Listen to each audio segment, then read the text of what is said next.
gonna tell me? You're gonna tell me how to do the list? Eat a burger. Eat a and burger. Put Put it to rest. Do it. Now we know. Daddy's at the law firm until 8 hours, and Davey's watching XXX down in the fucking basement. Get that out of my face. But you punch the burger? I'm gonna throw it.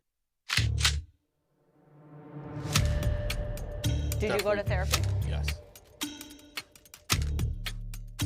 Yeah, we changed it. We're back up. Come on. You got a lot of Bobby Knight in you. You got a lot of Bobby Knight in you. We've seen him 2 places. All right, Healthy Debate, 12:20, last day before Christmas break. Got a loaded show. We're going to open with Will Compton right away here. Got my friend Aaron Torres on the back end, talking some college basketball. Absolutely loaded slate tonight.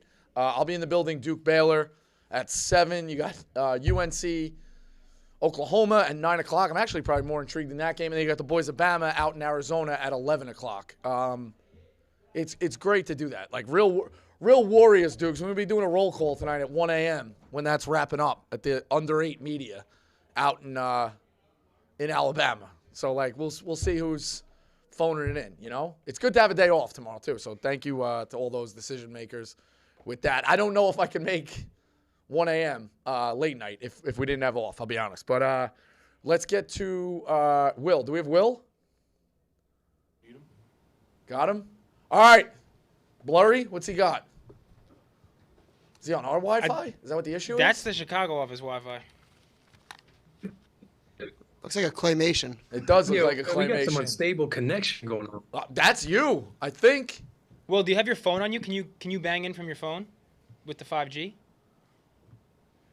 Yeah, I'm gonna come in on my phone. All right. We'll fill in between. Yeah, absolutely loaded slate tonight. The Garden, big environment, Duke Baylor. I still think Baylor is the play. I know we're going to probably get some calls on that. I think Baylor is the play tonight. I really, really do. Guards, loaded, dogs, off of a loss. I think they can go get it. So, Yeah, but I mean, just for now. got him? Yeah, I think we got him. All right. Will Compton, what's up? What's that sweatshirt? It's this burger spot. I don't know. Some burger spot out in Irv's Burger. Irv Burger. Shout out to Irv's Burger. It's Healthy nice. Debate. Thanks for having Yeah, me it's a on, good John. logo. It's a good logo. Yeah, second. I think first return guest, Kelly Keys might have made it twice. And definitely some people walking through the hole. Pete's been on like 10 times, but that's not by choice. Yeah, so listen, you're dominating the internet with your Pro Bowl team. I guess we'll jump off of that. I got some stuff to talk to you about personally. But did you expect to have that go berserk overnight? Healthy Debate. No, I did not expect it to go like that berserk. I figured it'd get some good traction, but I thought I might be finding the line more with the internet. But on the contrary, it felt like it was more 90%. Everybody loved it. It's almost like that secretive, not like the exact secretive argument, but anytime that you can start to have fun with situations like that, I feel like that's why it took off. Like, yeah. I've had coaches.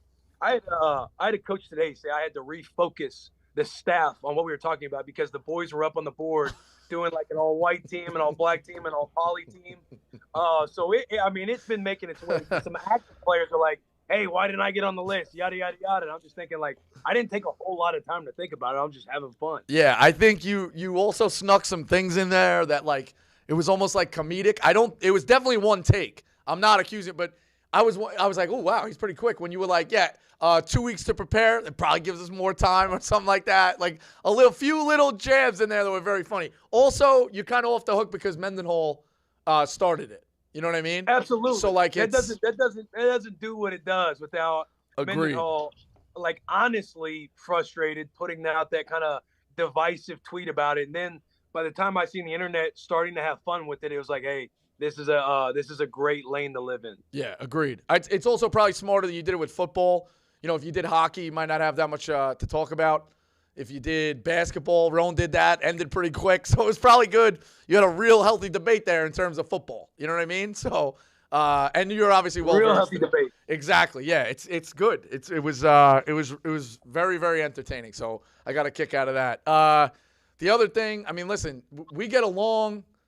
I very much think we're friends, even though you voted me off. But at this point, like Will, I don't want to throw in the towel, but I'm waving the white flag here. Like whatever terminology you want to do, whatever cliches you want to do here, enough is enough, pal. Like we get it. 10 years in the NFL, you're bigger than me, you're stronger. Okay, like you don't need to beat me at every turn, man. My Christmas present you're ruining. I go to K-State, get the rolled out treatment.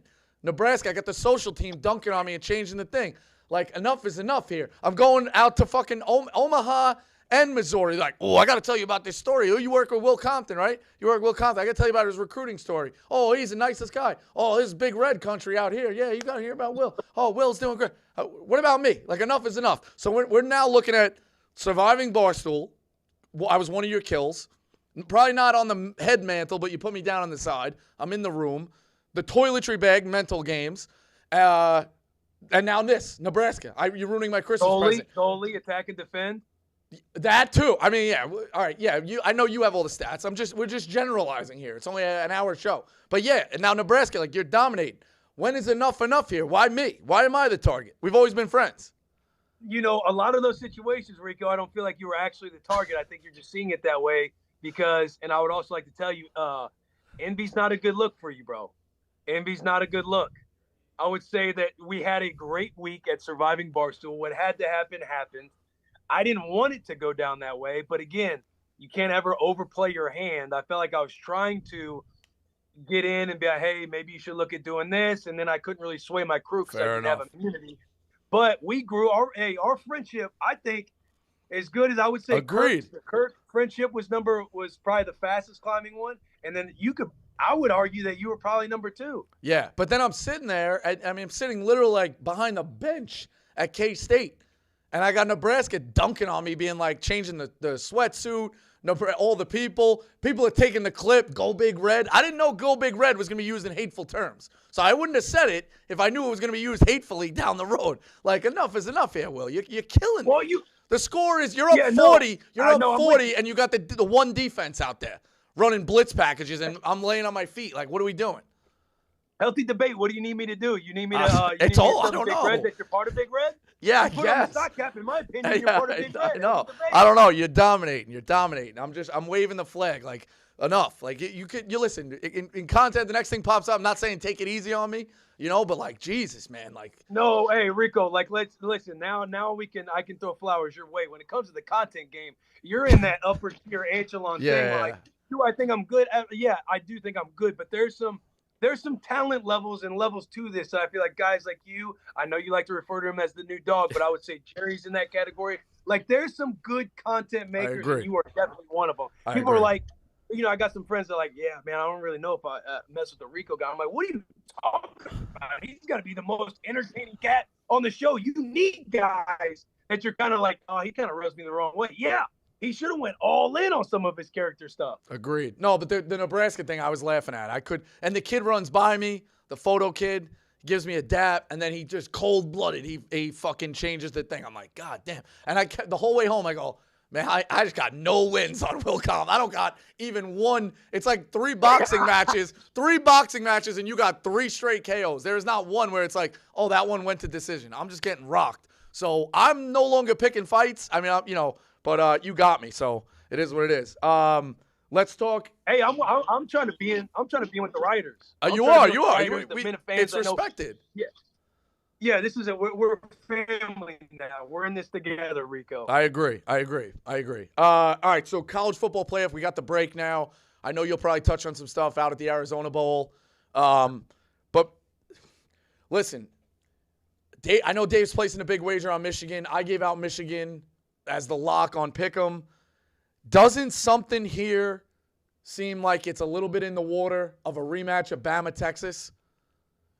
I know that's a juvenile way to look at things, but the whole way, right? It really seems like it's probably going to be Bama-Texas. Yes, I like healthy debate. I think Alabama might boat race Michigan. I think, the move, we're talking about finding making some moves in the night. You looking at Nick Saban hiring the linebacker coach from Michigan just to sprinkle salt on the wound. I think they're gonna meet up. I think it's out in California. They might boat race Michigan, and you're gonna see a rematch, a primetime rematch between Texas and Alabama. And I think Bama comes away with it. Yes, I have money on Bama to win the whole thing, but I think once they take care of Michigan, they're gonna see blood with avenging their loss against Texas, so that way everybody doesn't question why they were in the college football playoff in the first place. Yeah. And why Florida State should have never got in. Agreed. I also have heard some sprinkles that this might be Saban's last game. He might ride into the sunset on a championship so? potentially. I'm hearing some things from people who are, and again, people are going to assume my connections. It ain't that. It's people who are connected in various things to Saban, completely separate from my Roll Tide connections. I am hearing sprinkles of him riding off into the sunset. I was shocked. Healthy debate. I think healthy. I was going to say healthy debate. I think if he did step away from coaching, I don't think he fully removes himself from Alabama football. He might just go into like a front office-esque or consulting type of spot, but I don't think he's way too competitive. He loves to imprint on the youth, and I think he's going to stick around ball, maybe until he's on his deathbed. It makes sense. He's a football guy. Yeah. Switching gears to the NFL. Well, all right, so you said Bama, Texas as well, too. Washington, great story. I would love to see them win it, actually, too. That's an unbelievable story. But I do think it's Bama, Texas. Switching gears to the NFL. I'm still in the camp, and I know it's a tough camp to be in after the beatdown. What percentage do you put Dallas winning the NFC East at? Dallas winning the East? Here's the thing. They're still holding the lead right now. So, yes, was it bad to get blown out by the Bills? Absolutely. Did it help that the Eagles lost? Absolutely. It also shortened the time. We're now, what are we in, 15 or 16? 16? What are we in? 16? I think 16, right? I think we're in week 16. 16. 16. So now 3 games left. we just shortened it now. All Dallas has to do is hold tied with what the Eagles do. Granted, it's Giants, Cards, Giants, but don't you think the Cowboys could – I know they're a dog this week in Miami. That's going to be a shootout. Am I – like, every time I mention on Pick Central, like, give up the Cowboys. Enough with the I don't know. I think the Cowboys here really could take this East. Healthy debate. I do think the Cowboys have a shot, not because they're in control, but because Philly, I think, has a lot of question marks. They have their new OC that they've used this year. They haven't been a team who's been putting up points in the first half very well. And they're really stagnant on offense. And what I mean by that is there's not a lot of window dressing. There's not a lot of motion. They kind of line up and play. And they're kind of getting hit in the mouth, and they're not responding like the Eagles of last year. So from that stance, the Cowboys have a shot. But Cowboys, I mean, they remind us every few games that they are still the Dallas Cowboys who kind of fold under pressure. And I think Miami gets them this weekend. And it could be ugly because, again, it's an away game. Dallas is 2-4 on the road. And I just think it would really put a bad taste in Dallas when the Giants kind of see blood in the water playing them at the end of the year. Giants will be out of it, but they'll still have that DeVito flair going for them. I agree. The AFC, the NFC, if you ask me, is really kind of boring.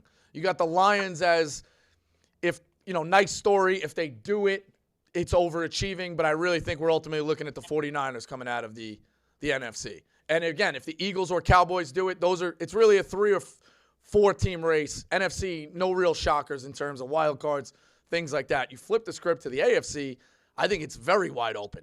You got the Ravens holding the 1 now, which it seems like they probably locked out. You got a Chiefs team who's been up and down all over the place over these 15 weeks, but now they're in a great spot where they win out 3 in a row, 4 in a row, whatever it was towards the end of the season, and they're back in the picture of I don't know how the tiebreaker would work if they tied the Ravens, but they're right there. They're playing slapdicks the rest of the way.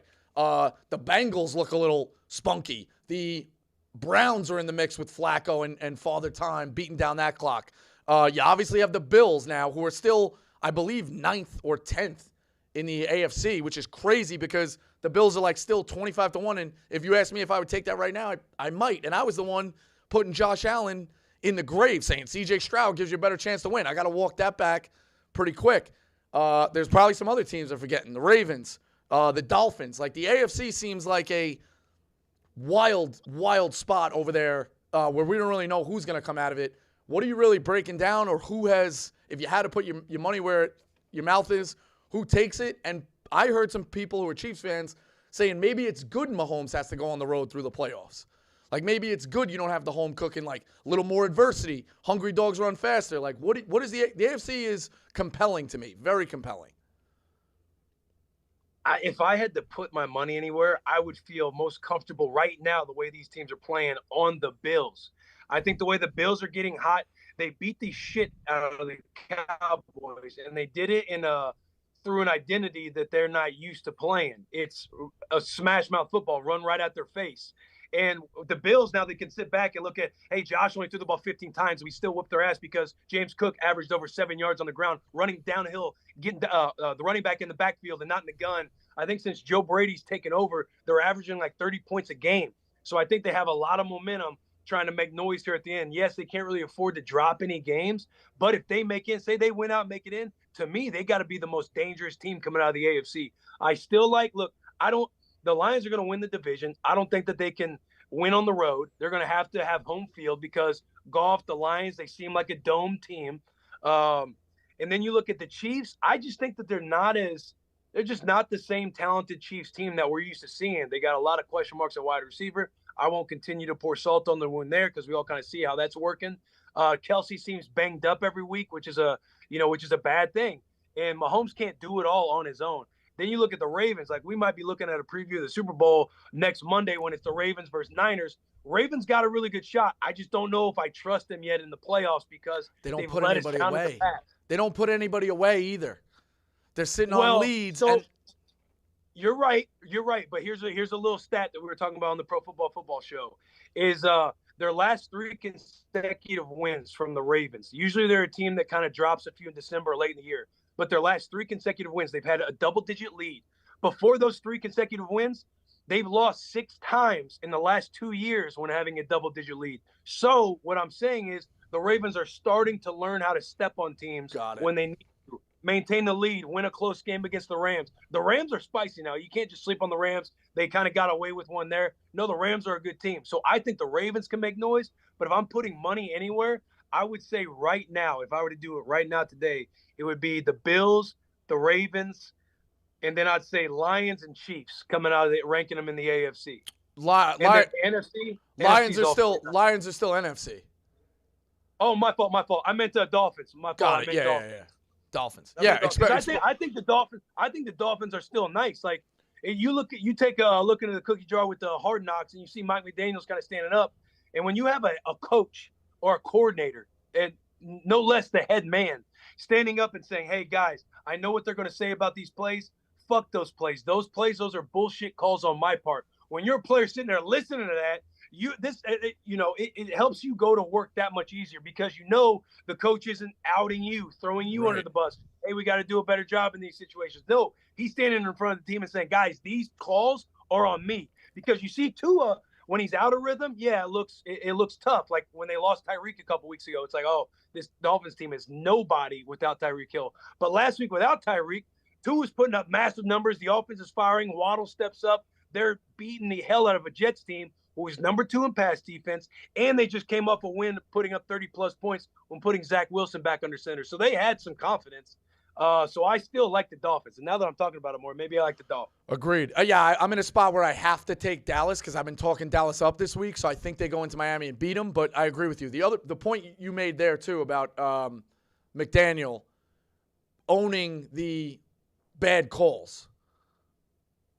In a locker room, I know you're on the defensive end, but if he did it on defense or you were a 10-year wide receiver, let's say, do you gain some points with the veterans in the locker room, too, of being – because McDaniel's only been, his second-year head coach, third-year head coach? Yeah, second year. So I would think you as a veteran, like you earn your way up, and after a while you're like, look at this guy. He kind of thinks you don't disrespect the coach, but this guy thinks he invented the ball. They say it all the time. I've heard a college basketball coach say, oh, that guy was at the dinner where they invented the sport. You know what I mean? He acts like that. So, like, McDaniel, I could see veterans being like, oh, 2 years in the league, you already got to figure it out if he didn't take the ownership. When he does take the ownership, it shows I feel like you gain a little bit of points in the locker room as well.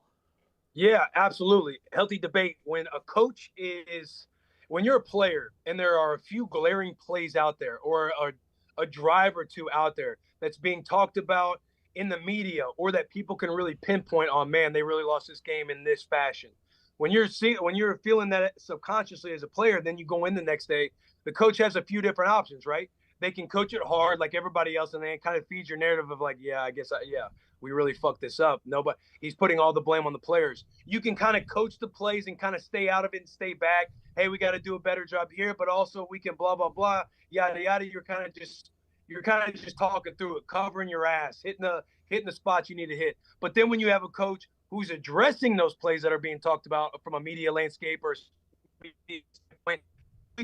out there in front of the cameras taking accountability, you're doing it in front of the players, that gives the guys much more respect and confidence and earns you points in the locker room, because very few head coaches do that. Very few coordinators do that. So when those coaches do that, you have a really good coach that's leading your team. I agree. I'll get you out of here on this. Some good news. Raiola, I believe is his name.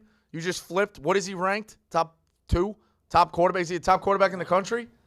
Number one quarterback in the country. Number one quarterback in the country. What?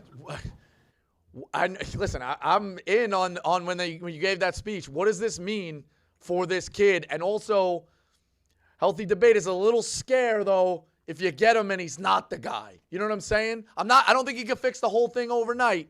But let's say, that new, what's a fancy car? McLaren? No. What's your name? Give me another car. Maserati. That new Maserati Ferrari. Exactly. It's Christmas. What's wrong with a McLaren? I don't know what a McLaren is. All right, relax, That's a nice Jason. car, healthy debate. It is. Yeah. That I think, was that in Suits, McLaren? No? That was fictional? All right, whatever. That Ferrari's got a little bit of engine problems. Are you looking like, God damn, we had a Ferrari and we still couldn't get to the finish line? No, healthy debate. People who, if he has a couple mistakes in year one and people are shitting on him, fuck those people, because football is a game about process. If you look at the quarterbacks we've had this year, and I hate doing this to where I feel like I'm talking down or bad about players, but we were the number one turnover margin team in the country. A lot of it from the quarterback position. If we even have a competent quarterback, right, our record's looking a lot better. We're playing for a bowl game, maybe a big one. But I'm saying this right now, healthy debate. Dylan Raiola is going to put us in playoff contention next year for the Husker fan base and the Husker faithful. I know that's delusional, and I'm putting the horse before the cart, whatever the saying is. But I'm telling you right now, there's no reason to not be optimistic, because the sun has been brought in home to bring balance to the college football landscape, and that is Dylan Raiola. I hate that I'm putting so much expectation on him, but I'm fired up that we landed the number one quarterback in the country. It speaks volumes to what Rule's doing, not only from a culture standpoint. Everybody has seen those speeches. Yes. But now we got the number one quarterback, and that's the first domino, Rico. Yes, that's I agree. Domino. You got to get. Now the receivers coming. Now the O-line wants to block for him. We're all going to the league, boys. Yes. I also think in college basketball, you get that one guy, and you got him for a year. You get a guy like this, it's great you have him for at least 3, Yes. So that's a good process. His old man played there, a lot of ties. Agreed. Before we have Will leave, obviously we touched on it before, but a lot of drama around the all-white versus all-black team. And the all-white team, Will, as you said, had some issues in the secondary. Oh, yeah. We have a Caucasian cornerback that might be able to help out. We're light at corner. I don't think I'm walking on at linebacker. I don't think I'm walking on the O-line. But corner, open tryouts, like invincible. Give us your review. Take a look at the game tape.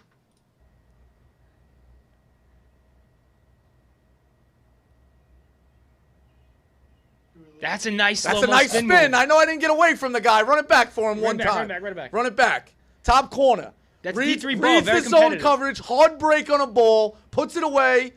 Spin, not so much. Hit B a little early. One more time. Hey. Are you just standing there and the ball got thrown right to you? No, that's a very impressive. Hold on, we're in a zone. First off, Will, white corners, a lot of zone, okay? A lot of zone. Shout out my boy Dave on the other side. He went man-to-man because he was not me. He was black. You played your responsibility. He could play. He could play. So when we used to go to meetings, it was, all right, here we go. Number 6, he's their best wide receiver. Dave, you got him all over the field. Bosco, a lot of zone. Make sure you know the playbook. And I did. So, that's the rule, okay?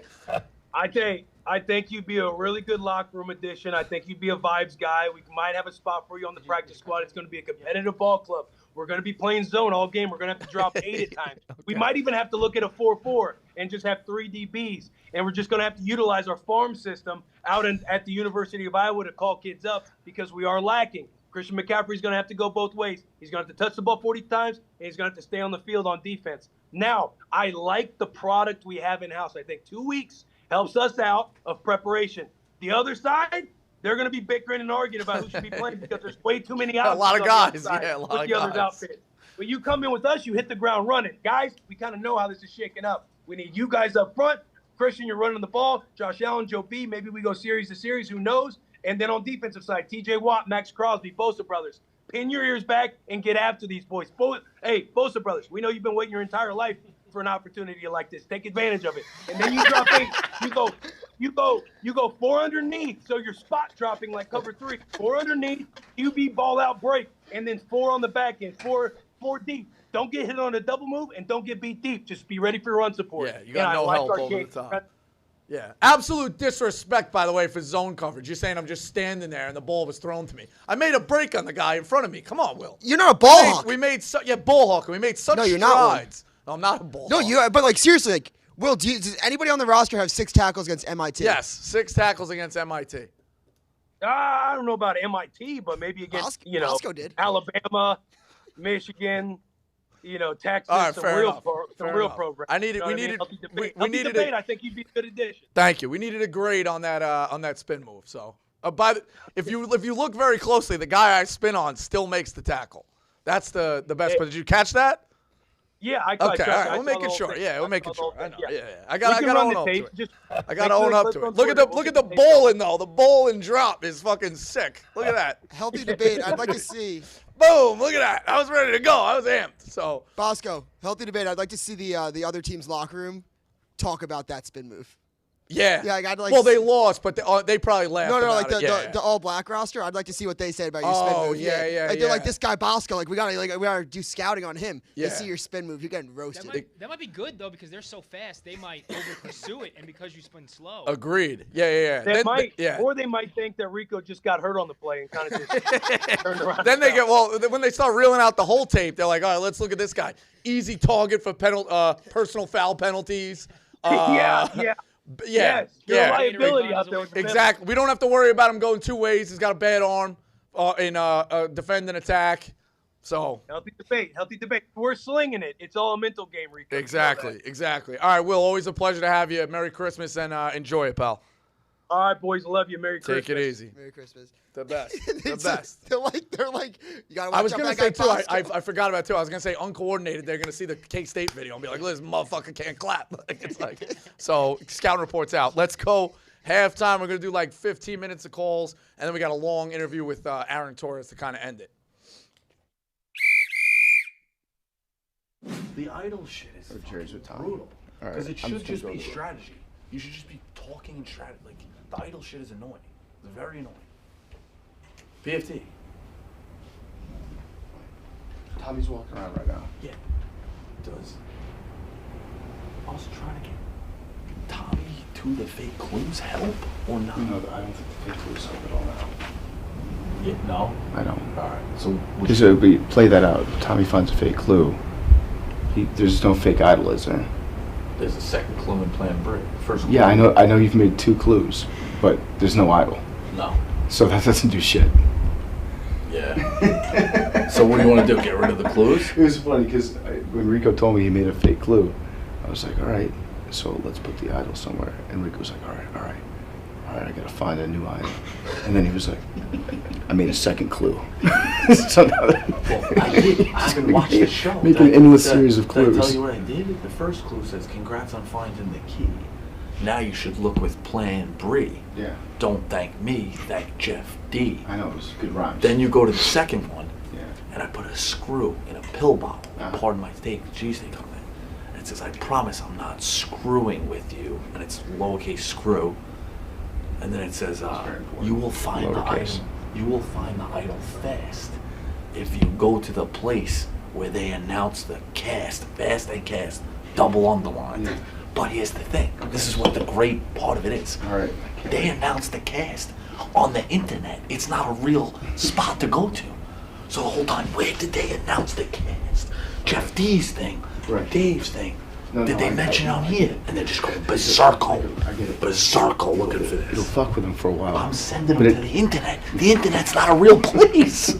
It's not a real place. You know how I know? I lost my mind on the internet, and I came back and said, tangible. It's the Matrix. What's tangible? Right. So, but Yeah. that's awesome, and I appreciate all that. But you also have to understand that it doesn't change anything with voting. Nah. Okay. All right. But it keeps That's them fine. up, That's keeps fine. them up. Yeah, it does. It does. It makes them think a little bit. All right. Just we're all on the same page. How do we get somebody to go look?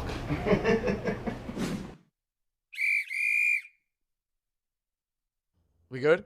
That is. It's not Wilson, but whatever Tom Hanks is on Castaway, that's what that is. After like 50, 60 days. Yeah. I know I was only away for 3, but that's what that is. Very funny. I'm glad they found that. All right, Dukes, give me a few. 6, 5. Yeah, 6. Liam, New York.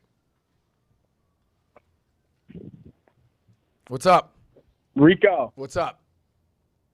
Hey, healthy debate. You were thinking about McKernan Motors from Sioux Thank earlier, you. just to Thank give you. a heads Thank you. Thank you. up. I got it. So Providence kicked the shit out of Marquette last night. Agreed. Georgetown's losing to Butler on the road.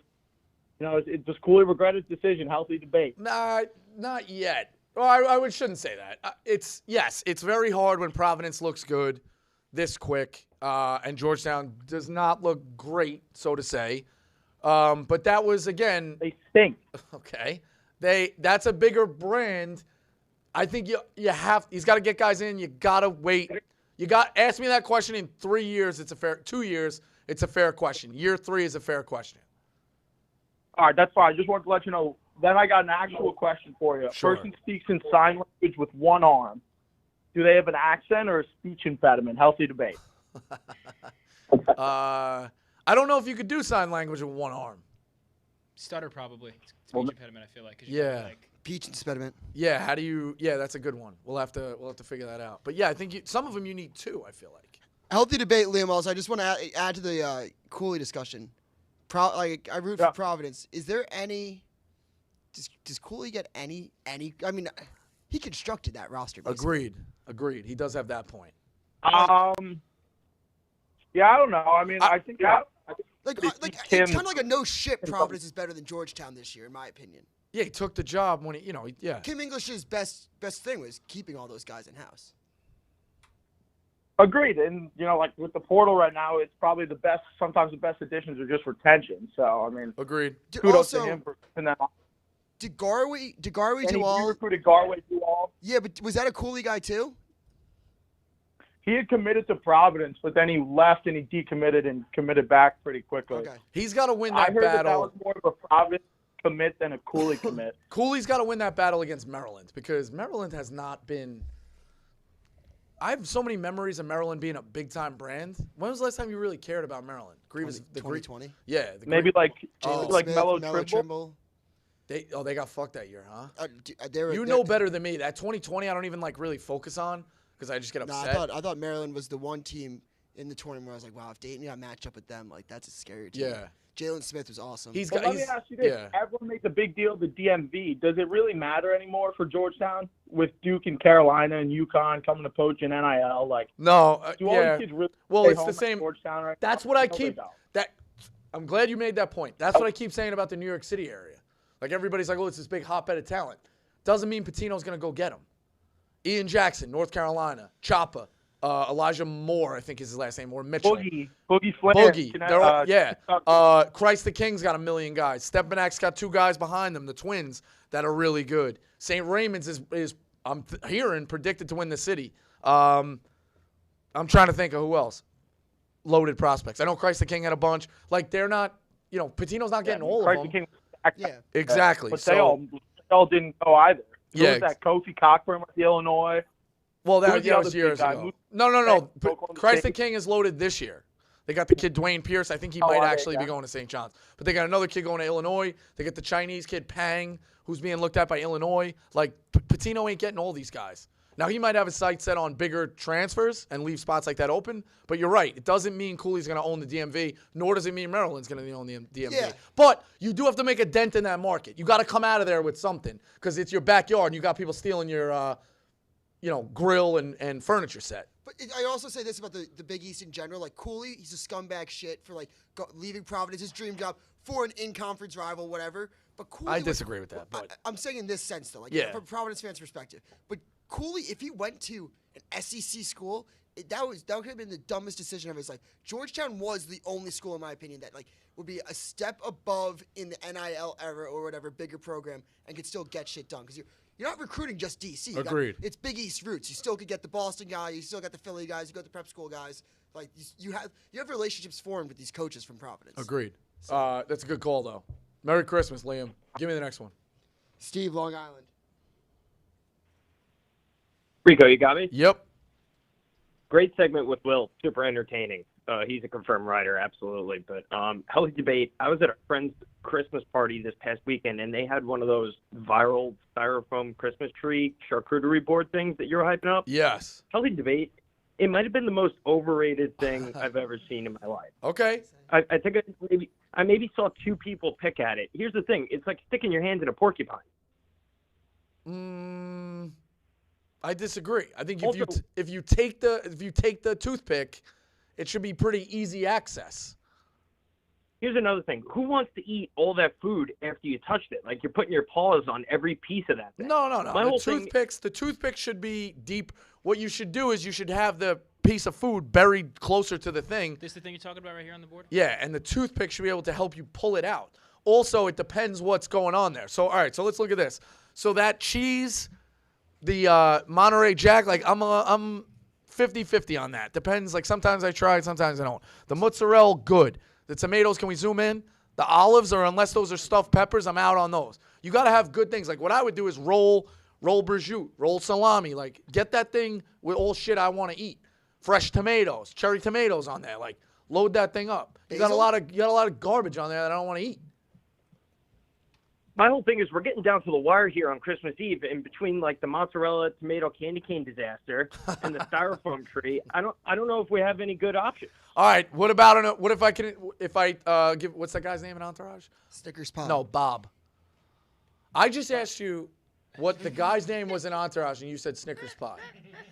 Talk about Bob. Is he like the old director? Yeah, Bob, whatever it is, Bob. Yeah. What if I told you? Would this be something you'd be interested in? An arugula Christmas wreath appetizer. Whoa. Oh, you took the words out of my mouth. I was thinking a pastry pull-apart tree, like even like a raspberry people, jam. yeah, they motherfuckers. They're my pizza balls. They upped my pizza balls. Now everybody's making them in a tree, a pull-apart tree. But the arugula, you got a little plate, arugula salad. I think I sent it to you guys. Arugula salad, cherry tomatoes, and fresh mozz right in there. Yeah, I think if with fresh arugula, a little balsamic, oil, and vinegar on top. That's a nice little salad. Looks like a wreath. Why not do that with the tree, though? I feel like the tree being a giant, like, meat wad is a little unappealing. That's a good point. Yeah, but I see what he's talking about. Yeah, it looks good. Looks very phallic. Yeah, so, yeah, I don't know. I think you need the toothpicks to pull this stuff out, but good call, Steve. Merry Christmas. Merry Christmas.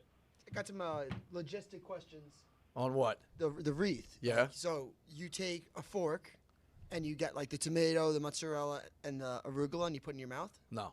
But once you take one little handful out, it's no longer a wreath. Yeah. It's presentation, guys. Phone eats first. You serve. Imagine you go to a Christmas party or dinner. You show up. You sit down. You know, Kevin, they drag you away from fucking outside. Like, all right, put the Sam Adams down for 4 minutes. Put the Coors Light down for 4 minutes.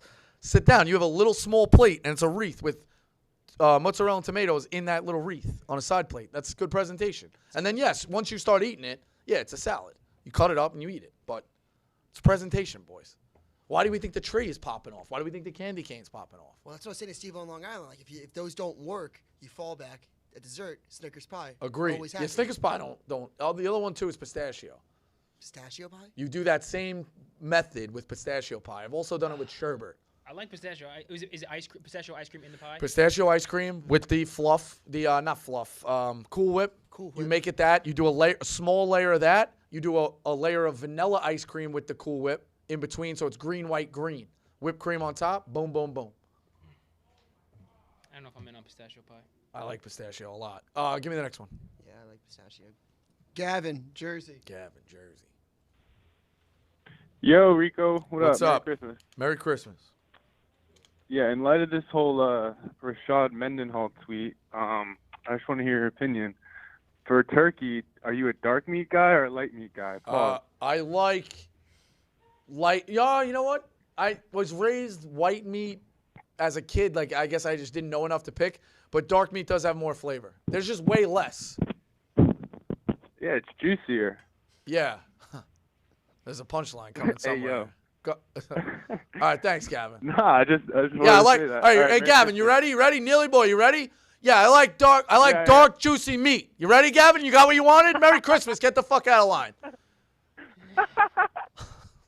That's a gift that keeps on giving. I was waiting for that punchline. You should have asked him. In all fairness, technically, like no cameras on or no pause. I think we all do like dark, juicy meat. Yeah. Steak is dark, right? Like we all do like dark, juicy meat. Burgers. Like a big ball of dark Agreed. meat. Yeah. Sausage. Darker the better. I like mine Italian. I always say. I like my meat Italian when it's like in that. Fair. Yeah. You should ask him who he thought of number 42. Agree. That's a new trap. Yeah, I'll give you that one. It's a new trap. Yeah. Agreed. All right, empty him out. Travis, Long Island.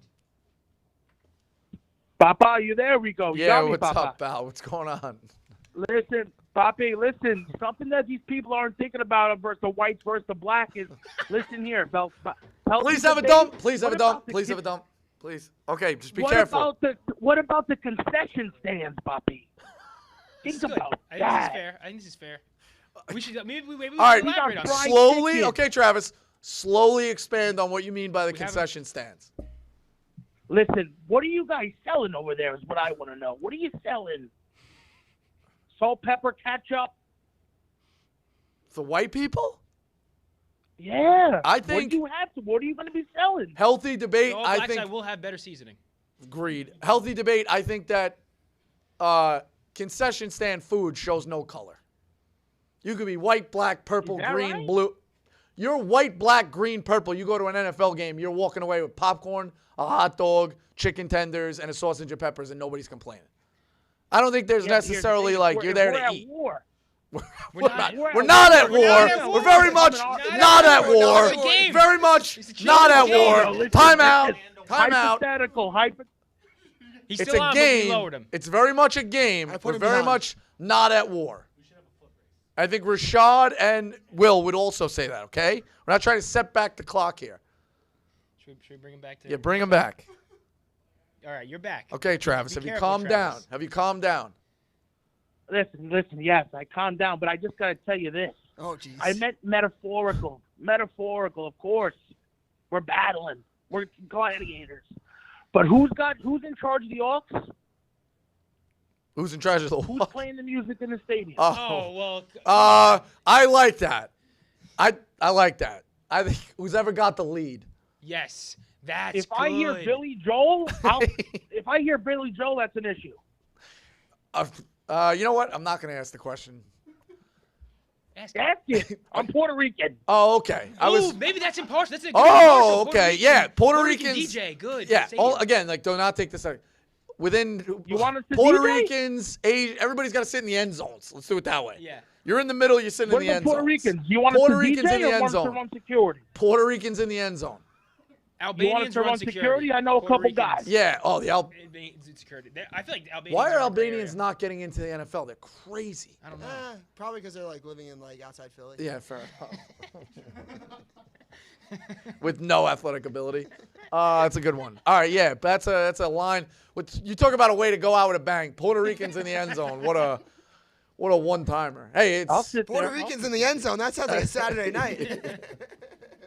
All right, please give me the next call. All right, Travis. Great call, buddy. Unbelievable. Feliz Navidad. Wait. Yeah, go ahead. Listen, on a serious note, Papa, I'm proud of you, Bobby. I'm fucking proud of you, Daddy. And if I ever see you, I'm going to kiss you right in the lips. I'm proud of you. Where you come, the contract, it's all coming together now. Thanks, man. Yeah, we'll have to. I'll talk to you We'll soon. have to do a home and home, man. I'll take you out for a meal. You take me out. Rodicon. Yeah. Oh, Papa, I'll cook for you. Arroz con pollo, arroz con habichuela. Todo, papi, todo. All right, pal. Take it easy. Unbelievable. Unbelievable call. The Hawks court. I mean, this is what we want. Like, everybody can break down You ain't getting on the NFL Network. You ain't getting who's running the aux cord and what are you serving at this game. And we tiptoed the dump. I'm not gonna lie. I think the funniest thing about this whole race draft is now people being like, "Well, what about the coaching staff? Who refs? Who refs? Like who's yeah. Last time I checked, zebras have the same amount of black stripes as they do white stripes. Good call. Yeah, the guy that says offsides on the offense. Yes. 5-yard penalty.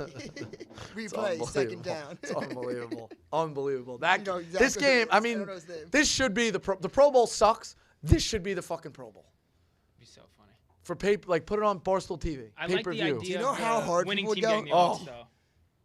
What's the You know what? I don't even want to ask. The Boses have like bad background. No, they're just That's the second time we made the joke with that. MAGA. They're big MAGA. Big MAGA guys. Yeah, Okay. yeah, All right. yeah, Like it was like Nick Bosa was like stand for the flag, motherfucker. when it was like Colin Kaepernick. All right, fair enough. All right, yeah, I got it. All Like right. his high school tweets. Unbelievable. All right, give me holy Christ, this fucking show is the Two best. more. Show is unbelievable. Give me the last two. Who's Alex. running the aux cord, Bobby? Alex, Pittsburgh. Debate. What's up? Healthy debate. How's it going? Good. Healthy debate. The winning team, all black, all white. I can't decide who would have a better winning song in the locker room. The Wipe Me Down or Mr. Brightside? What's bumping harder? Yeah. I mean, we see it. It's tough because a bunch of white people listening to Mr. Brightside is crazy electric, but then if you had a bunch of black guys listening to Wipe Me Down, like that's gravitational as well. I just watched the video of Boozy doing Wipe Me Down at the Grammys, and I just don't think something could top it. Healthy debate. If the white locker room, what was that song that was pretty controversial in the last couple of months? Oh, the guy. Yeah, Not a Small Town or something like yes, that. yeah, If the white team plays that, they may have tipped their car. They got some issues. Not my small town. Yeah, they got some. They got some issues. If Try they out, decide what that is, that their victory song, we got some problems. I could see a fight, rightfully so, breaking out. But yes, that's very, very funny. Wipe Me Down. Even the Lowdown, the K-State one. They would probably play Paris. Flag surfing. I think you set back that song like 5 years. Yeah, I did. Fair enough. They stopped using it. They still do the clap, but they did a different song. They do? Yeah. I wasn't in for that, but I was in for the other pregame stuff. But yeah, Mr. Brightside would be electric. Or what if it's Life is a Highway? Oh, that'd be They so just cringe. go all time like. Or Living on a Prayer. Or no, they should just steal Dukes and do Every Time We Touch. Yeah, I also think that, what's the song? Levels would be sick, like an EDM song. Agreed. Yeah, agreed. Levels. Agreed. Yeah, but I think that Like you're right. everybody, da-da-da-da-da-da. That's a good one. Yeah, I think music blaring. Bonus healthy debate. Go ahead. Who got the better snacks in the locker room? Who got the better snacks? Again, I think oranges, apples, protein bars. I don't think guys are fucking around with snacks. Now, if this was like a youth level thing, you know, and you got team moms involved. The Pro Bowl thing where snacks. I mean, you know, they don't. Yeah. The black team could legitimately. I mean, you see it. Like, it was Keon Coleman of Florida State just shows like Ocho Cinco just shows up eating like a Big Mac to the pregame. Like, Yeah. White guys, we need our bodies pristine. Exactly. We need it's- orange slices. Especially in exactly. this game as a 2-touchdown dog. Yeah. Did you see on Madden, Chuck, like, they made the rosters? It was 90 overall to an 89 overall. Yeah. Interesting. Yeah, I think it'd be closer than 2 touchdowns, obviously. But, I mean, though, they're wide receivers. Who's covering? Who's covering? God. Yeah. Not that God is white, but. Agreed. It's a whole. It's crazy. It also goes to show. I mean, listen, Will. You know, Rashard and Will had fun with this, but like, it goes to show you Dave Chappelle way back in the day pushing the edge with stuff like that. He was a genius with stuff like that. Give me the next one, last one, I should say. If you think there could be like a draft for this, but each team gets one player from the opposite side, who do you think each team would want from the opposite? Well, Mahomes, right? No. Why not? Oh, you just answered your Oh, question. you're right. You're right. You need a corner. Yeah, so a corner. Because the separation. You're right. Okay, all right. Oh, also, I got an idea. A corner. Julian Edelman played like DB and wide receiver. Yeah, but he's been out of the league for a little bit. You think he's sticking with a guy? I got a little more in me. Fair. Yeah, for the country. Yeah, I think White would take a corner and Black would take a linebacker. Like think they take a tight end. I think a tight end like because Travis that's the Kelce, strongest. yeah. You're right. Tight end. And Travis Agreed. Kelce You just pair up Mahomes and Kelsey. It's like, well, that's the game. Yeah, we've seen that play out. They got everything now. Exactly. Yeah. A lineman, a good lineman like a Jason Kelsey. Right. Imagine, yeah. So the another coach. The black team takes to Travis Kelce, and Taylor Swift has to switch sidelines. And when she gets over there, the whole sideline goes, "Who's this bitch?" Yeah. They ain't singing Travis Kelce. Yeah, exactly. Yeah. You got any remixes, Taylor? All right, give me the last one. Unbelievable. These are the fucking. Ryan, Michigan. Hey Rico, big fan of the program. Thanks, buddy. Healthy debate. Should DeMar Hamlin win the comeback player of the year?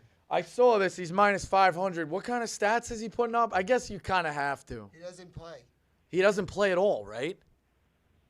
No. Has he not logged a game? So what happened was he died on the field last year. Yeah. And then so now that he as soon as he touches the field, the game's over. You know what I mean? Like the awards given. Right, but has he played? That's what I'm No, generally. but that's what I'm saying. He's played.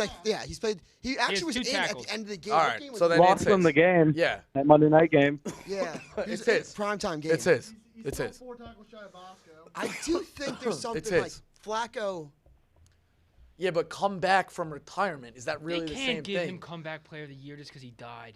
I don't know. I think it should be Baker. Maybe. I think it should be Flacco over. I don't know. Flacco came back from retirement. Yeah, I think it's DeMar Hamlin, obviously. He hasn't played the whole season. Yeah, I think it's Hamlin. Agreed. I don't think it necessarily fits the spirit of the award, but give it to Hamlin. If I was Hamlin, I'd be pissed. At some Yeah. point, I'd feel like a fucking. We also Nicolas have Cage. spent. Do you get a cash bonus from your team if you win one of these awards? Maybe. It depends if it's in your contract or something like that. I think so, yeah. But yeah, we just spent 45 minutes breaking down a racial draft. Maybe we back off a little bit here and just say, hey, congrats, DeMar. What an episode. Good to see you doing We went well. from racial draft, then we're talking DJs, and then we're going to end it with some just wholesome college basketball Exactly, talk. yeah. So that's a perfect segue. We will transition to Aaron Torres, which is going to ride out the week. Some great slate tonight. He touches on sleepers, mid-majors. It's the first time I'm sitting down for any healthy debate content, which is interesting. Chat saying Tua for comeback player of the year. Fuck no. It's going to be Hamlin. But, yeah, it's, Tua got hurt too. So, like and subscribe. We will see you in the new year, correct? So check it out. My friend Aaron Torres from Fox. Everybody loves healthy debate. Check this out. Make sure we get it. All right, second half, healthy debate, 12-20. Probably the best so far. I think Saturday was loaded, but so far, maybe the best triple header or day in the sport of college basketball. Wanted to bring on my friend Aaron Torres from Fox. Great guy.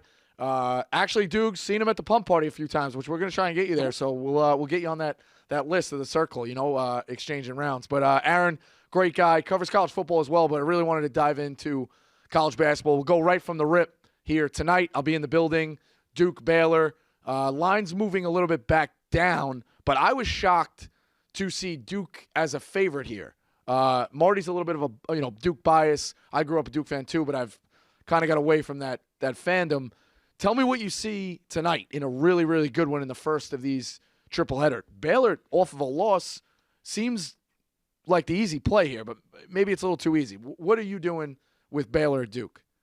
Yeah, I'm a little torn on this one. By the way, I saw your double dip road trip, man. That was pretty cool, man. I did so 2 weeks ago, so I went to UConn. I did UConn, Kansas, and then before that, Duke, Arkansas. So nice. I did the Midwest swing as well. And I saw Duke in person. Listen, man, I know you're a Duke guy, like you said. I've seen him in person too. Yeah, Champions Classic. I wasn't blown away.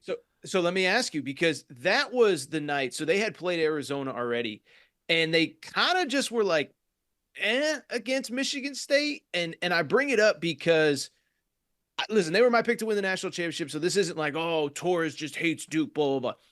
I don't think their guards are good enough. Like the Arkansas game, Jeremy Roach was really good, but nobody else really stepped up. But I saw that even back to Arizona, back to Michigan State, which they won. I just don't think they're that dynamic really outside of Roach. And I think Filipowski's pretty good. Mark Mitchell hasn't really evolved into anything other than he was. You've seen him. I've seen him. That's kind of my takeaway on Duke even going into tonight. Yeah, and Baylor, he got sick. Now, listen, you got to give Duke credit. 4 guys in double digits. Obviously led by Filipowski, but Baylor's got 6 guys in double digits. Mm-hmm. They don't need one guy to go off. I like Jacoby Walker's game. They beat a very good Auburn team to start the season. I remember watching, again, off of that loss to Michigan State. I sometimes oversell it, but is it crazy to say that Scott Drew is a top 3 coach? I said top 5 on Pick Central today, and Dukes was like, be careful, I think top 3. So, I like Shire a lot, but Scott Drew, no? Well, and they're coming off an embarrassing loss, too. Now, they probably didn't go back to Waco. They probably flew straight to New York, which could be like good or bad. They've been in a hotel for probably 5-6 days at this point. But when you get like punked like that, I mean, that was embarrassing. I think we're going to get a better effort. My only real hesitation, I know you said you'll be there tonight. I've been to some of those Duke games at the Garden around the holidays. Yeah, the fans, even dating back to the Coach K era, he always made it a priority to play at MSG around this time of year. So, I don't know. I'm torn because Baylor, coming off the embarrassing loss, Baylor, I think, is the better team. But, there is something to that Duke magic in the Garden at MSG right before the holidays. They usually find a way to win those games. They do. Yeah, I walked out of that Texas Tech Duke game 5 or 6 years ago, the Zion one, and Duke did win. Duke covered late. But I walked out going, Texas Tech was the story here. No bullshit. I was like, ooh, Texas Tech is – keep an eye on that. And sure enough, they went to the championship. So that's right. I don't know if it could have been a Final Four rematch. It may have been a championship game rematch, but Duke was in the Elite Eight that year as well. So both loaded teams. These games are really good. The elite category this year for college basketball, how many teams are you putting in it? I think – Go ahead.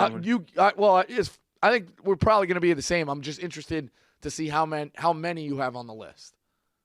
All right, so I would say I actually think. Go ahead. Well, I'm going to say tier one of one, a step above everybody else. Well, in that case, I think it's 3. We're recording here on whatever it is, Wednesday. I might have said 4 with Marquette prior to Monday night or Tuesday night when they got smacked by Providence. I think Providence is really good. I think it's 3. Listen, only I took 3, huh? Well, listen, this is what I see. I took a lot of heat for what I said about Purdue last week, a few weeks ago when they played Bama. Whatever. I bring it up because the resume speaks for itself at this point. They're really good. I think some of the refereeing hasn't been great in the big games, and I think Zach Edey sometimes gets preferential treatment. He did it against Zona. I think Zona's still the best team. I don't really care that they lost to Purdue, half an hour from their campus. Zona, you mentioned teams that have 5-6 guys that can score for you. And then I'll say, I do think UConn is the crazy thing about UConn, another team I've seen in person. Maybe you saw them at the Garden over these last couple of weeks. I don't think they're anywhere close to having played their best yet because Klingon was coming off an injury in the preseason. Then Castle got hurt. Now Klingon's getting going. Caravan in the big games hasn't been great. So I still think there's actually weirdly another gear for UConn. And then right on the cusp of that, I would say Marquette's there. I'll be curious about if Baylor bounces back and wins by 11 tonight, then I think you probably have to include them. I wouldn't yet include Kansas. I think Kansas, that top 3 to 4, they need great games from basically Harris, McCullough, Adams, and Dickinson every game. They have no depth. I think they'll get there eventually. So I'm rambling, but I would say 3 to 4, maybe even Kentucky on the edge of that group as well. So just because they are Kansas, I have 4 head and shoulders above everybody else. UConn, Purdue, Arizona, and Kansas. I think they've all been playing lights out. The one I want to put in is Houston, but I know they just had a big injury to help me with his name. Arsenault, yeah. Yes. So, but I think Houston squishes people on defense. I also think Calvin Sampson, if you start looking at the last 5 or 6 years, now I know none of these guys from 2018 are on that team, or 2019 when they lost by a chin hair to Michigan on a buzzer beater who ended up going to the championship game. So start there. Then you go to 2020. Think they were pretty good there when that tournament got canceled. 21, they make a Final Four. 22, Sweet 16 or Elite 8. Elite 8, they lost to Villanova. He's been through all of this now of building this program, and all of a sudden it's like, ooh, is Sampson a top 10 coach in the country? I think Houston squishes you on defense. I also think playing in that league, they might have 4 to 5 losses in the Big 12, but they're tested every single night, and I trust the team coming out of there. So Houston, to me, was the one to put in. But there's a bunch, like you said, I don't think people are going to put BYU in the class above the rest, but there are a bunch of Duke, Creighton, Baylor, Marquette. There's a lot of teams on the cusp there to interchange. What do you think of Baylor? Not Baylor, excuse me. What do you think of Creighton seeing them in person the other night? I know it was a close game, but what do you think? Really good. I'll be honest. The people behind us were cooking Ashworth for his defense. Cooking, which, listen, I like Coach Mack. Would love to interview Coach Mack, but, maybe Ashworth should have waited till they hired the best mid-major coach in the country in Danny Sprinkle and hung around a little bit because Utah State's got something cooking out there. So Ashworth's defense is a problem, and that's from the fans. I obviously love Kalkbrenner. He got a little banged up and toughed it out. Shireman's obviously really good. He's got to go back to the headband, but really good. But they also don't like – help me with the other kid's name. Federico or whatever Francisco Farabello. He put up a 27 trillion the other day. I don't think he took a shot. He got some rebounds or whatever he did, so it's not a trillion. But he didn't put up a shot. You got a guy playing a lot of minutes for you who's not putting up a shot. So I think Creighton's right there. I love the Big East, so I was very impressed with their fans, their people, their environment. It was a good time to be there. Yeah, no, all I would say about them is I picked them to make the Final Four in the preseason, but I had a buddy who knows the team really well, and he's like, they're good. They really have no depth, though. Like, I think Kansas will get depth, even if it's not there yet, because, as you said, they're freaking Kansas, and Bill Self is a freaking god. But Creighton, it's like they really got that, like, top four, and it really is a big fall off. And there's, like, no guys on that roster that you would sit there and say, well, just, give them another month. They'll figure it out. Maybe they will, but there's no guys that you feel like definitely will. So I was curious after you saw him a few days ago. Yeah, I know you're a big Cal guy. I saw them in person.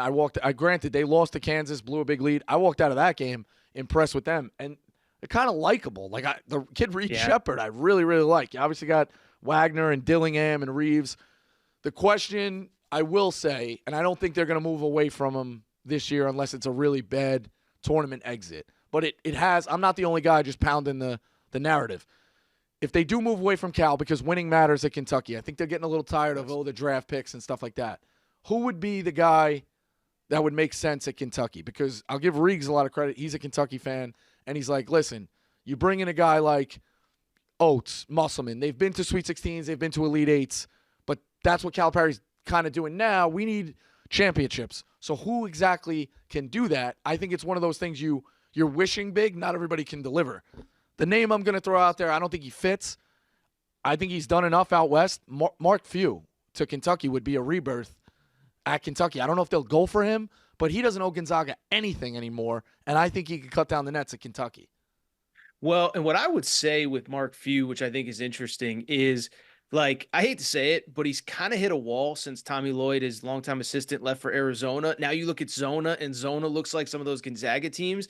And so it's like, I think they needed each other, like the yin and the yang. Like Few's, I think, pretty sharp on X's and O's. I think Tommy Lloyd is too, but it was clear Tommy Lloyd was doing a lot of the recruiting.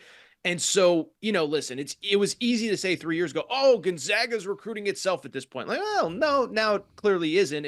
They had a really good assistant coaching staff where if Kentucky were to open, that's a place where, you can spend $800,000 on a lead assistant, whoever that guy would be. And money is obviously not only like a concern, but especially as we go into this new generation of college sports where the SEC and the Big Ten are going to be making so much money, then you definitely don't have to worry about it. I also think too, it's just Gonzaga is what is their future as far as conference affiliation? Right. Like, I don't think it's a secret. Like they're trying, there's been the Big 12 talks. Like Dan Hurley before the game last week against Gonzaga said, oh, they'd be a perfect fit in the Big East. Love Coach Hurley, so I'm not here to say one thing or the other about that. So do I. Yeah, it's just travel-wise, it's brutal. Like they'd be playing Friday, Sunday, or Thursday. It just doesn't work. I love Danny too, but healthy debate, that don't work. Healthy debate, I agree with Rico Bosco on that. It doesn't work. So I think they're at a very interesting crossroads because they're still good, but they're not quite as good as they've been. And if they're not quite as good as they've been, are they as attractive to other conferences? There's just a lot going on. And the one thing I will say, I still think they're a big enough brand where if, as you just said, they are willing to, bite the bullet on the travel necessity, whatever the travel would look like, I still think they're attractive. But again, are they as attractive as they were 18 months ago? That's a different conversation. If they're not, there's just a lot of then you got to take less money to go to one of these power conferences. Does it end up being worth it? There's just a lot of variables with that program. So I bring it all up to say that, I think he's in his like mid to late 50s. I think he's got another 10 years in him if he wants to. I don't think it would be the worst hire for Kentucky if that's where they ended up going. Yeah. What other names are out there? Like what's the top three that if it did open end of the year, who are the big board? What's the big three? So a couple things. One, first of all, your guy Oates is unbelievable, man. And I know Coach Oates too a little bit. I'm not tight with him like Rico Bosco is, but the one thing I would say, like the last time I checked, the buyout is pretty insane. Agreed, and like yeah. the buyout is insane by choice. Like when he signed that extension, Nate Oates was basically like, I was a high school teacher 10 years ago. I'm not trying, like, I'm happy where I am. I'm not trying to go somewhere else. So that becomes a go ahead. No, in fairness, I'm not throwing his name out because I'm friends with him. I don't really want him to go to Kentucky. No. But he has been floated the same way with Musselman. I think Musselman's happy in Arkansas, but what you see when people start taking this thing, if Cal leaves, what are the names? Oh yeah, Oates' name has been out there. Musselman's name has been out there. So I'm not trying to run with that. It's just I'm reading the paper and then acting on it. That's all. No, those are the guys, and I think the other one too is the one we sort of just talked about, Scott Drew. Right.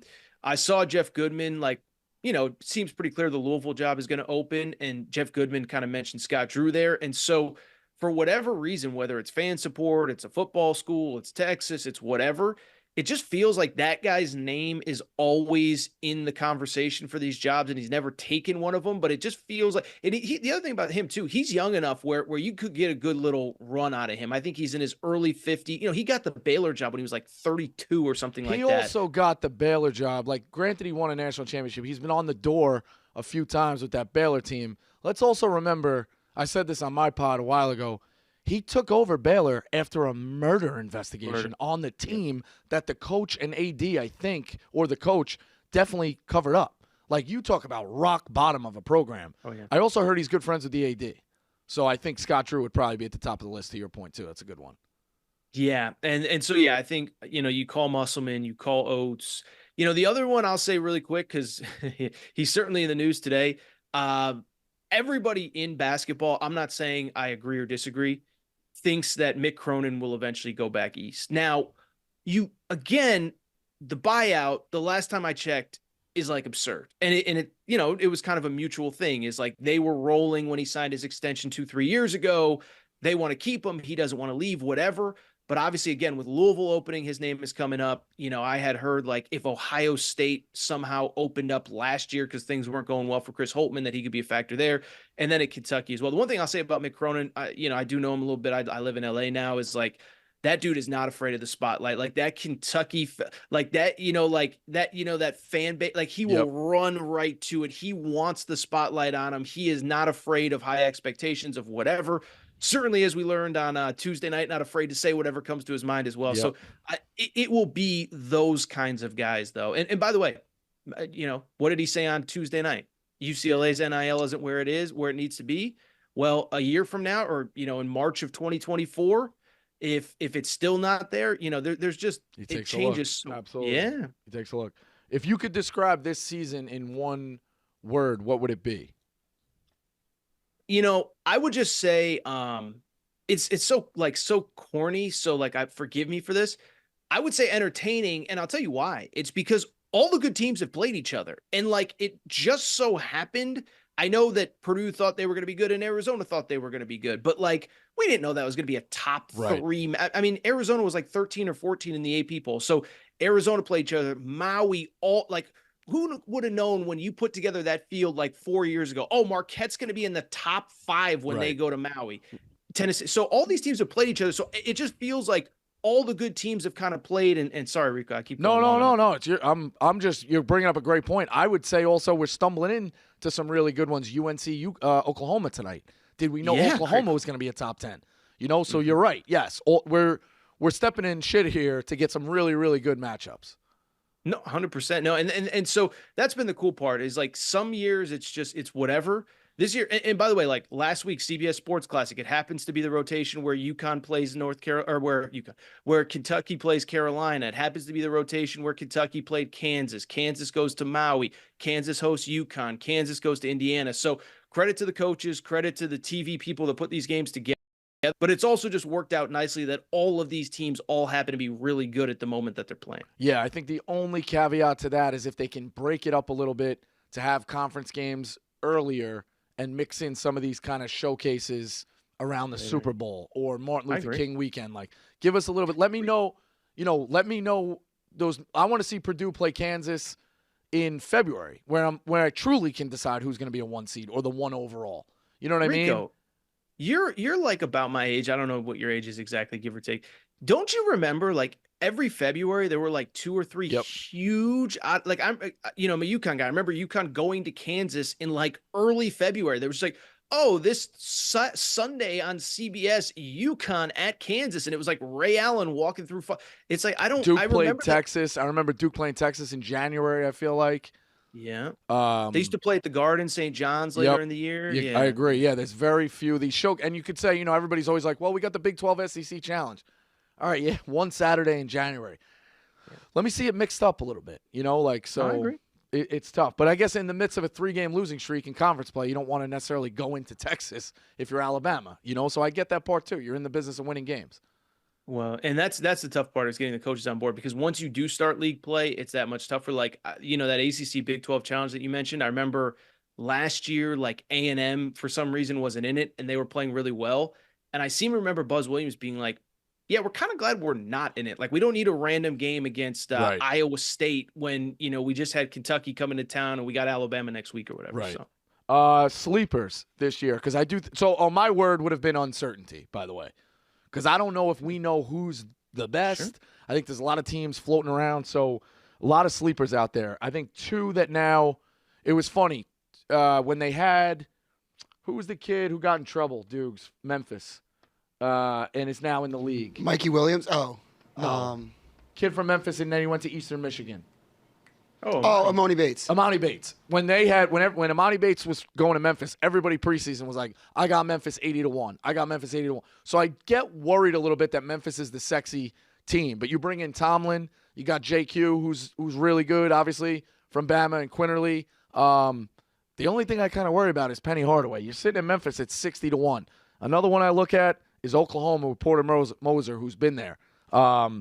The kid, Owe and McCollum are both averaging 14 points a game. That's really good. Both guards get it done for you. Who are some other ones you'd be looking at right now in terms of like stocking stuff for future right before Christmas here under the radar? 5 seed, 6 seed. Or just, they're sitting at 25 or 30 in the power rankings right now. They can end at a 1 seed. So I know it's easy to say right now, but I like them even before is Providence. And really? First of all, I just think it's the most talented roster they've had during this run. I think Kim English did a good job of convincing those guys that were already there. Like, hey, dude, you can go somewhere else to start over, but you're here, whatever. But then he brought those 2 dudes from George Mason who are really good. Like Ticket Gaines is really good. And then Oduro, the big guy, is good enough for the Big East. So I look at them, in the SEC, like nobody really, I like Auburn, but I don't know if I love Auburn. And then you get to the Big 12 and it's tough to see anybody beyond, Kansas, Houston, et cetera, the teams that we've talked about. So what about if West Virginia, no first year coach, what about if West Virginia can figure it out with these guys? Didn't Jesse Edwards just get hurt or something, though? I thought I saw that. He did. He did? All right. They're still bringing back Carissa. I know they had the kid from the suspension, obviously. I think that they'll be okay.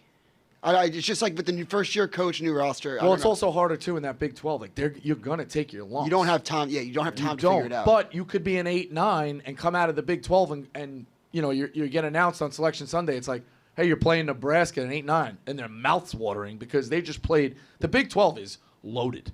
There is not one easy game in that comp. Maybe 3 or 4 tops. But, man, that conference is loaded.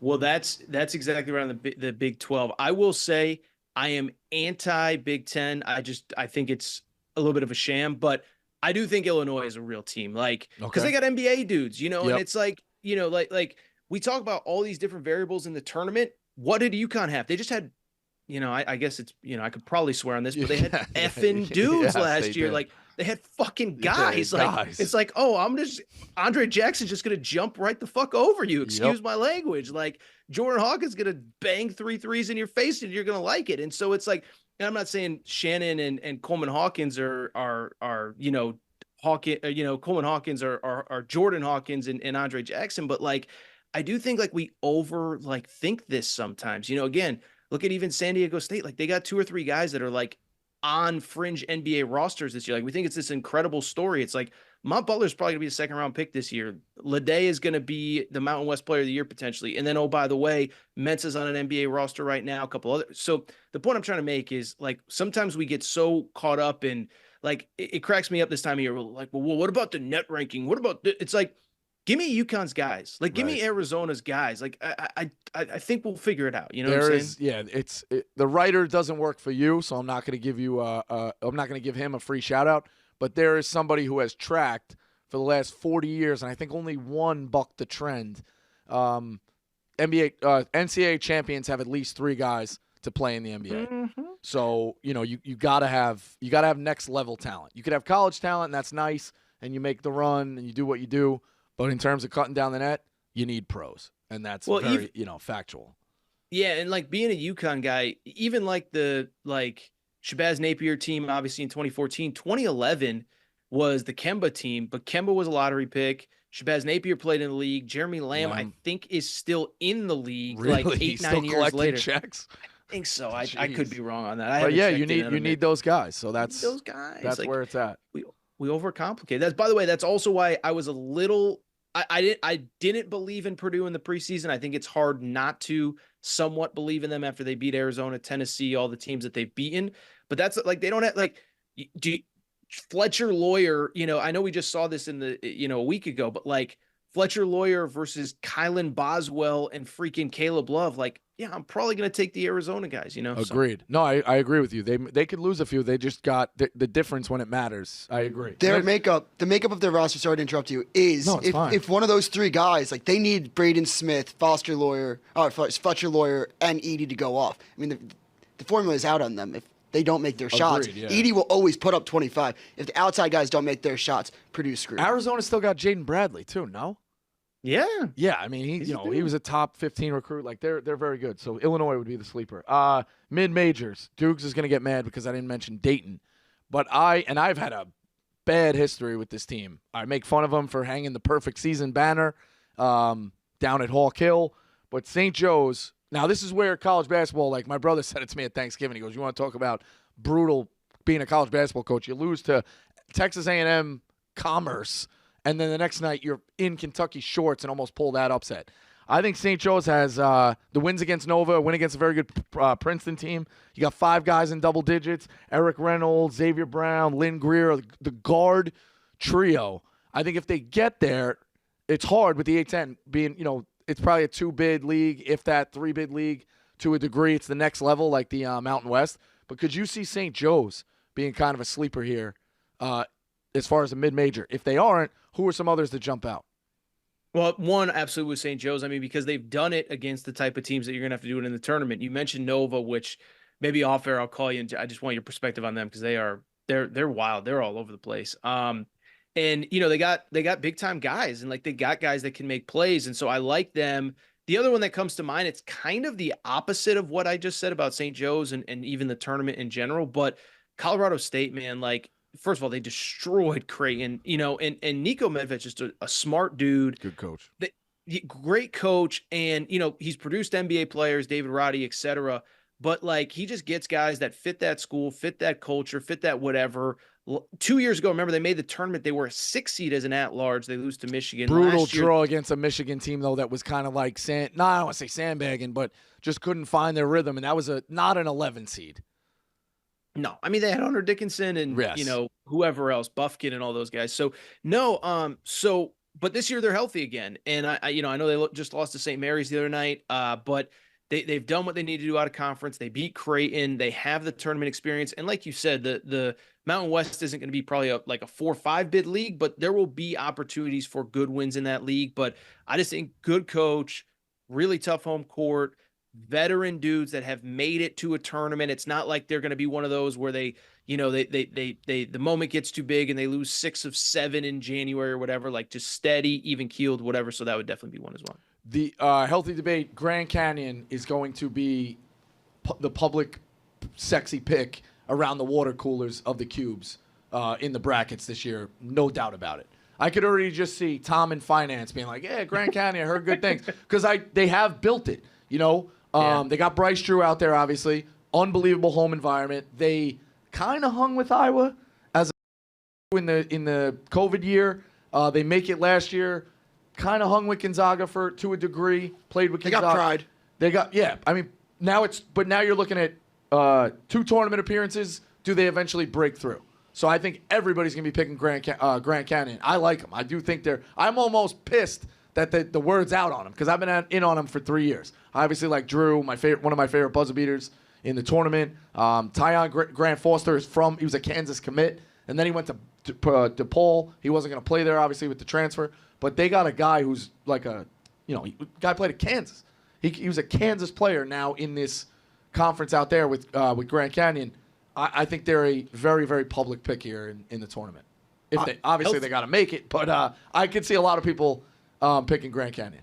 Well, that's what I was going to say also. Healthy debate, thgoing to be the team that, like, Jay Billis is screaming about, like, the Monday, Tuesday of championship week. Like, it's going to be like the 14-13 game in the ACC tournament, and he's going to be like, well, I don't care what happens here. If Grand Canyon gets left out, let me tell you, this sport is going to whatever. Because, like, they're 9-1 right now, so they'll probably end up winning, they'll probably enter, like, champ week, like, 28-4, and they're just going to be that annoying team that it's like, well, I mean, I don't even care what happens. If you cannot put in Iowa over Grand Canyon, and we're going to be like, by the time we get to selection side, just put them in. It's fine. Like, we don't all need to argue this. So healthy debate, they're going to be the annoying team during champ week, even if they don't win.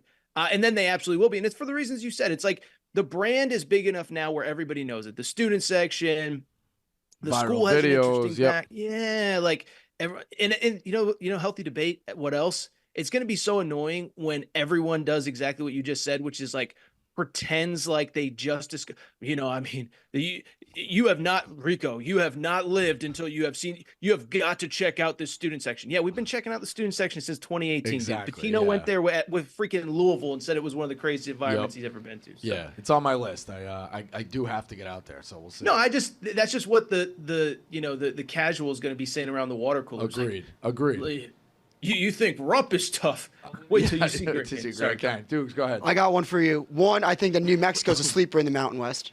New Mexico's good. My only concern about them is they got super hot to start last year and then really fell apart. I think it's different this year, but I do agree with that. They got some transfers. Flipping on that conference too. Like, they had a Final Four team last year. Yeah, we talked about that. Everybody's like, Mountain West.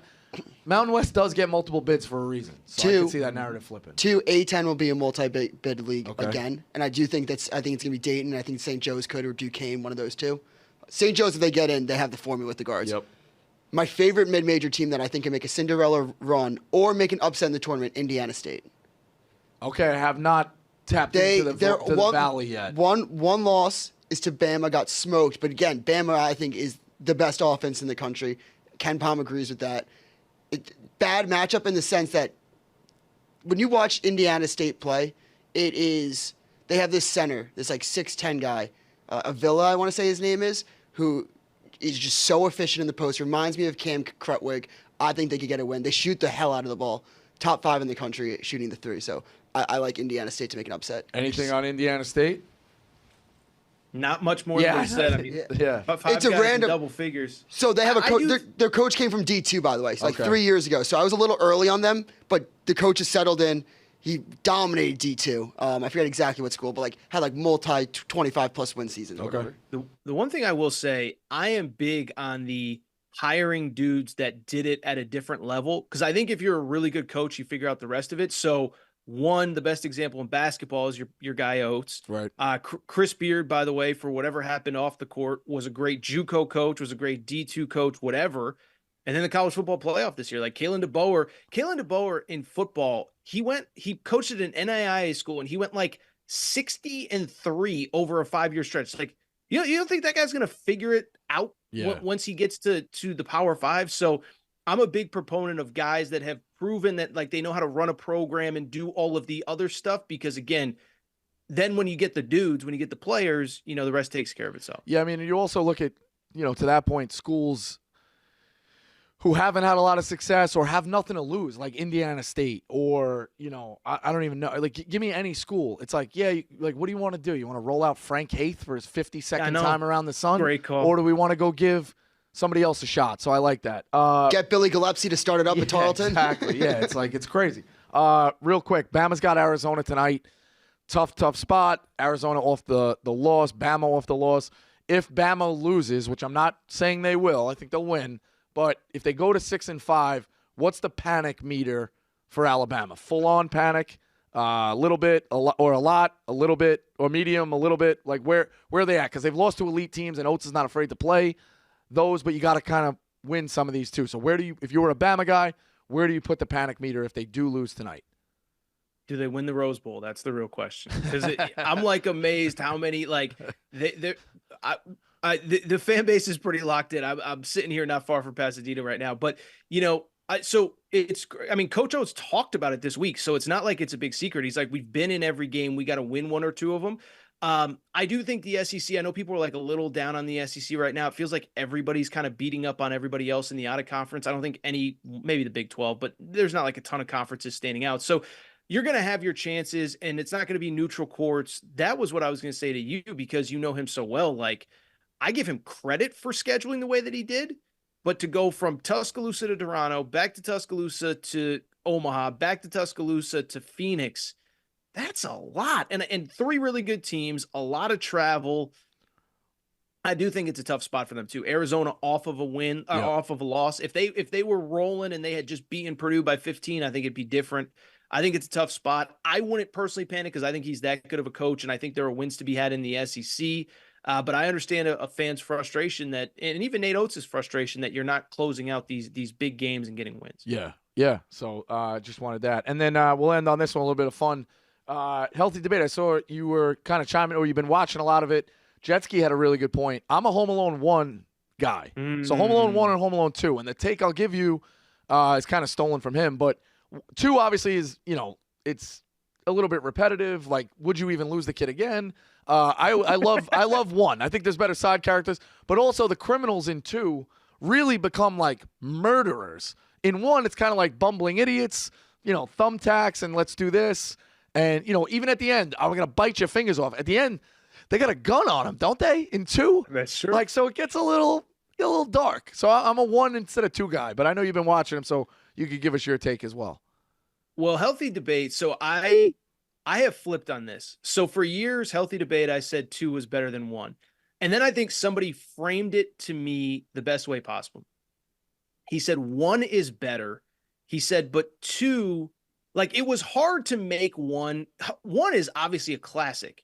And to make a sequel that's basically almost as good makes 2, like, that's where you get the false conversation of the false conversation of that 2 is better. Why I like 2, 1, I'm a big New York City in around Christmas time kind of guy.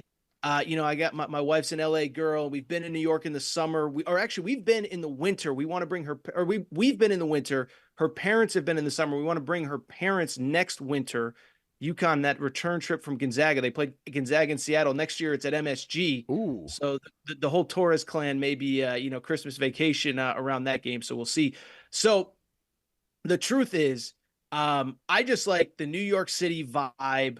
I wish they went a little deeper on him having fun. He gets like the day of fun, and then it immediately turns into the hotel staff like trying to arrest a 6-year-old kid, which is a little bit creepy in its own right.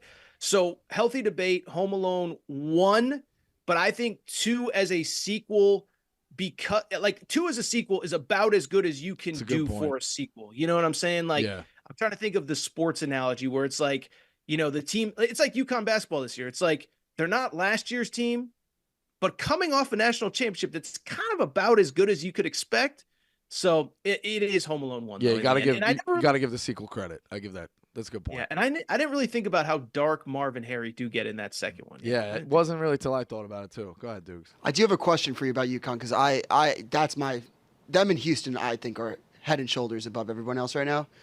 What do you think about Cam Spencer in the sense, who does he take over what role from last year? Does he take over more of a Jordan Hawkins role, or does he take over the Calcaterra role? No, I think it's the Jordan Hawkins role, 3-point shooter, and he's not a first-round lottery pick, but I think considering they got him in like June, I think it's about as good as they could have done. But he's really good. He's a fan favorite. I just think what's crazy about them, they really haven't had all their guys at the same time fully healthy. Again, Klingen's coming back from an injury. He basically didn't practice before the start of the season. Then he gets thrown in. Then Castle goes down with an injury. So there's going to be some readjustment, but that's a really good team. By the way, some of the guys off the bench, like Hassan Diarra, really didn't play that well last year. He's playing well. Scary. Yeah. You're saying we're talking about UConn. They're already loaded. And he's saying all these guys haven't played together yet. Yeah, it took. That's what I mean. That's a problem. I've been following Cam Spencer since Rutgers, and it took the worst game, in my opinion, of his career on the road in Kansas to get them their first non-conference loss in 2 years. So that's a problem. I think fucking UConn's so good. It's a problem. That's what I'm saying, dude. I mean, double-digit win over Gonzaga, double-digit win over UNC, 4-point loss at Kansas. So yeah. Yeah, I mean, listen, a story like that, good for Danny Hurley. Some people said he was going to stay in the New Jersey area for his whole life. So it's good to see Danny change his upbringing and branching out. Well, he's in New Jersey tonight. Yeah, exactly. So, Aaron, thank you very much for jumping in. Merry Christmas. Enjoy it. Great slate of hoops tonight. I'll be texting you as we're watching. I appreciate you guys. Thank you so much. Take it easy, buddy. Thank you very much.